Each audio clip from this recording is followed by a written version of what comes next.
Hola, buenas tardes. Os voy a pedir un ejercicio a todos y es que metáis la mano en el bolsillo, en el bolso y que busquéis, los que tengáis un móvil, que lo saquéis, ¿vale?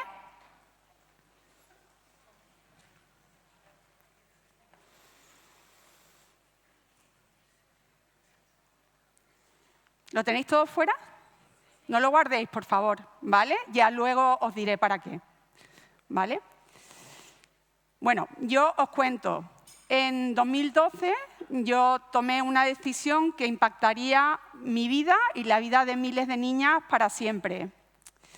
Yo estaba en Madrid, estaba trabajando como directora de comunicación y marketing de una empresa de biotecnología, dejé mi puesto, lo vendí todo y me fui a trabajar en unas escuelas en Sierra Leona.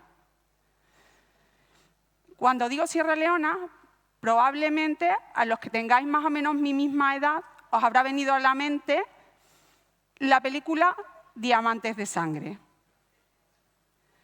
Los que sois un poquito más jovencitos, os pongo en situación.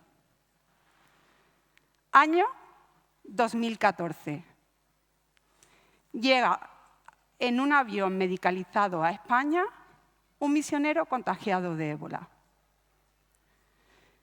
Contagia a una enfermera.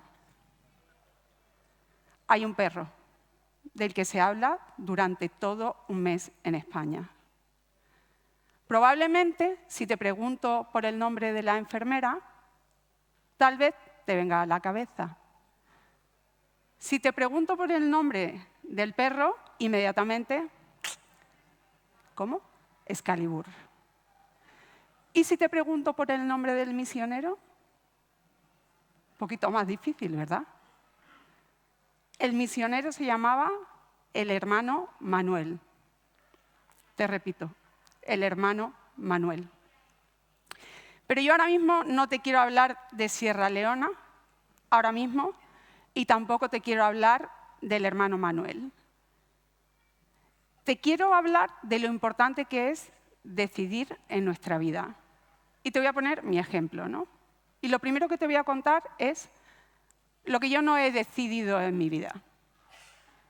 Yo no decidí nacer en el puerto de Santa María, en el seno de una familia relativamente acomodada, además de mujeres fuertes y maravillosas. Eso no lo decidí. Tampoco decidí estudiar en el Colegio Grazalema, un colegio católico y además en el que estaban obsesionados en que nos convirtiésemos en nuestra mejor versión, en el que fuésemos buenas personas. Tampoco lo decidí. Como tampoco decidí ir todos los sábados por la tarde al asilo de ancianos. Mi padre bañaba a los ancianitos que estaban más impedidos y mi hermano José Antonio, mi hermano Felipe y yo, junto a mi madre, íbamos al comedor y dábamos de comer a los ancianitos. Tampoco lo decidí yo, ¿vale? Y tampoco decidí estudiar en la Universidad de Navarra. Y en este punto diréis, seguro que sé lo que estáis pensando. Menuda suerte, Cristina. Menuda vida, ¿no? Y aquí lo importante, y la reflexión es, lo importante no es la mochila con la que uno nace, sino qué hace uno con esa mochila que tiene, cuál es la huella que uno deja en la vida. Y ahora sí,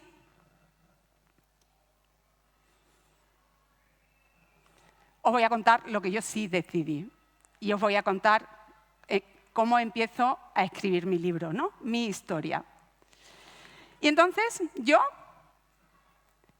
empiezo a acumular experiencias, ¿no? Una vida fascinante. Me voy a Miami, me voy a trabajar a una multinacional impresionante. En la foto esta aparece el presidente de Colombia, me recibió el presidente Uribe en aquel momento. Tuve la oportunidad de estar en su casa con él. Empecé a viajar a Chicago, a Ecuador, a ir a esquiar a Suiza. O sea, una vida, la verdad es que si en aquel momento hubiesen existido los influencers, sería una grandísima influencer. Sería la envidia de mucha gente, ¿no? Pero sí que es verdad que después de todo ese ruido, había veces que me paraba y tenía una voz que me decía y que me hablaba, ¿no? La voz de la conciencia, esa voz que tenemos todos, que tienes tú y yo. Y me decía, Cristina, tú has recibido muchísimo. ¿Qué estás haciendo con todo eso que has recibido, ¿no? Y entonces yo, pues, ¿qué hacía? Pues dicen que la palabra convence y el ejemplo arrasa, ¿no? Pues ¿qué empecé a hacer? Lo primero, voluntariado en asilo de ancianos, ¿no? Lo que había visto en casa.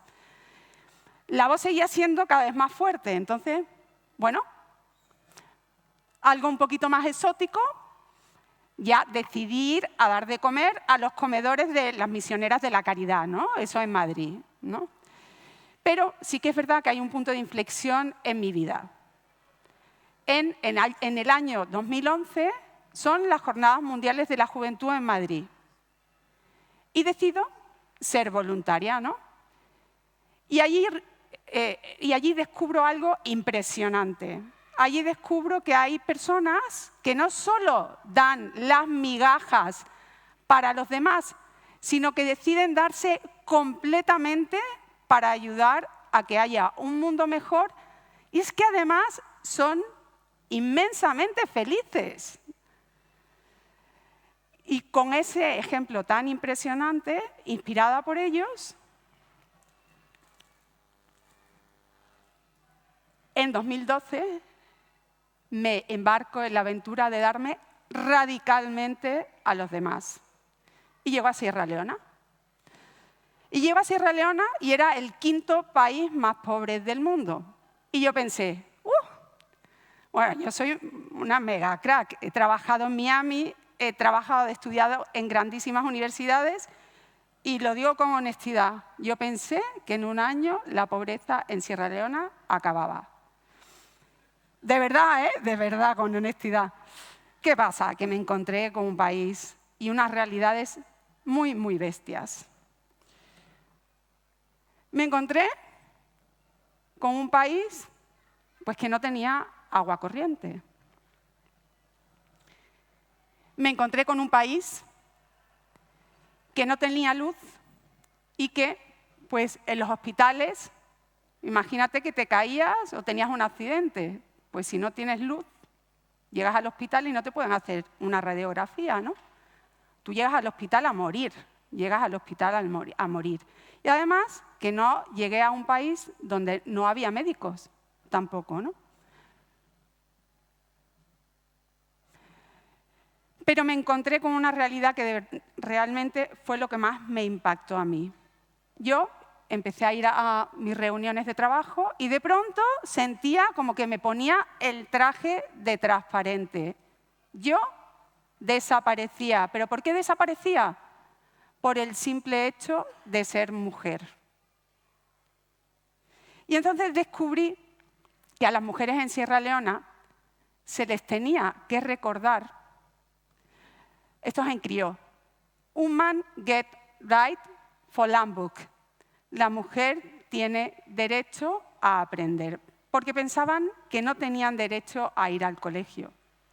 Y también pensaban que no eran libres, porque pertenecían a sus maridos. Entonces, esa realidad a mí me destrozó. Y después me encontré con un país lleno de contradicciones, ¿no?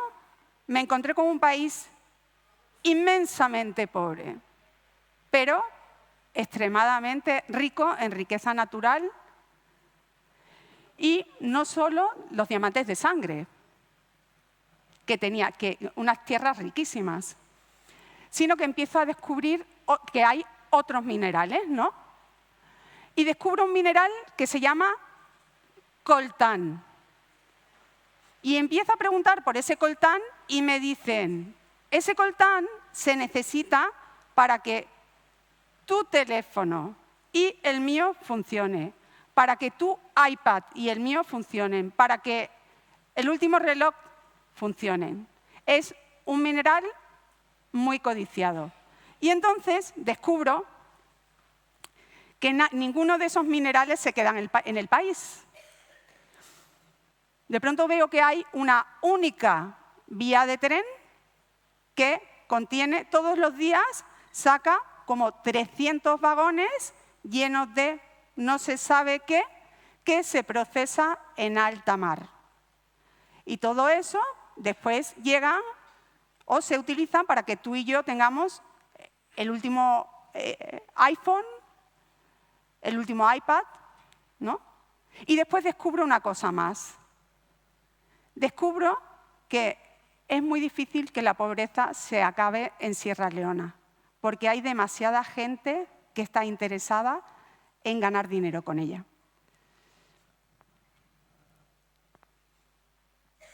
Descubro además que es un país con los paisajes más hermosos del mundo y también que es el vertedero del mundo. Esto es una playa y no puedes nadar en ella porque está llena de residuos. Pero no solo Sierra Leona, sino todo África.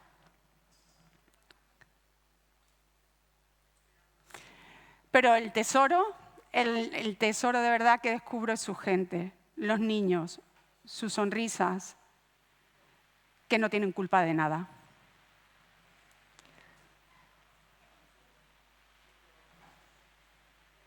Y llega el ébola. Y yo estaba en el país. Y ya habéis visto cómo es el sistema sanitario. Y una nueva contradicción. Los países pobres están llenos de coches de Naciones Unidas, de personal de la Unión Europea, y en ese momento todos sabíamos que el país no estaba preparado para afrontar el ébola. Y pedíamos ayuda. ¿Y dónde estaban? ¿Dónde estaban ellos? Pasaron los meses y la gente moría. ¿Y dónde estaban ellos? Finalmente, decretaron el estado de emergencia. Yo salí del país y en mi camino hacia el aeropuerto paré en una casa de unas misioneras, las misioneras más maravillosas del mundo. Y estando allí, reciben una llamada. El hermano Manuel no se encuentra bien. Parece que se ha contagiado en un parto. El hermano Manuel. El hermano Manuel era uno de los mejores médicos de Sierra Leona, probablemente uno de los poquitos. Y yo abandono el país.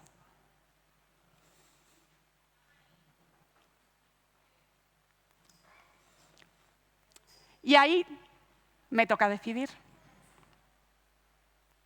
Y ante esta situación, pues me planteo, ¿no? ¿Qué hago? Puedo seguir adelante y pensar como que, bueno, una experiencia más, ¿no? ¿Qué pasaría? Que me convertiría en cómplice, ¿verdad? Y entonces yo te digo lo que sí que hice. Yo, cuando salí del país, hablé con la directora de esas monjitas, con la superiora, la hermana Elisa. Ellas se habían quedado allí, se quedaban, y yo le prometí, sister, le prometo que no solo voy a ser voz de todas estas niñas y de toda esta realidad, sino que a partir de ahora yo les voy a ayudar. Y me costó trabajo tomar la decisión, pero sí que decidí que fuese radicalmente. A día de hoy hemos ayudado a más de 25.000 niñas a que tengan una vida mejor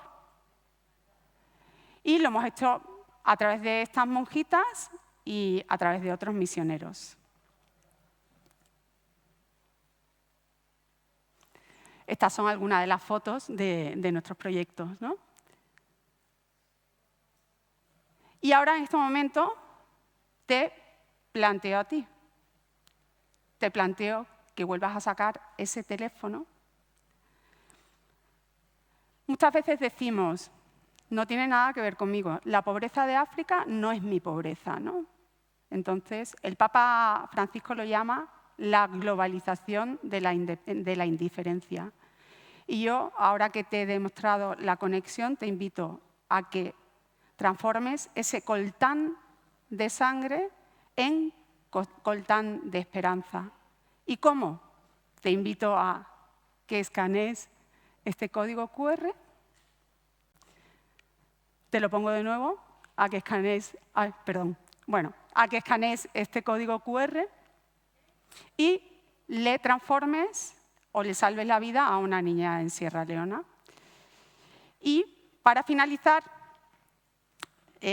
hablando de decisiones y de mujeres, estar aquí para mí hoy ha sido dificilísimo. Hace 3 meses falleció mi madre. Mi madre fue mi faro, me enseñó a servir y además me ayudó a poner en marcha la ONG y ha estado al pie del cañón hasta el día final. Y con su ejemplo y por seguir su testigo, hoy estoy aquí y, bueno, mamá, te lo dedico. Gracias.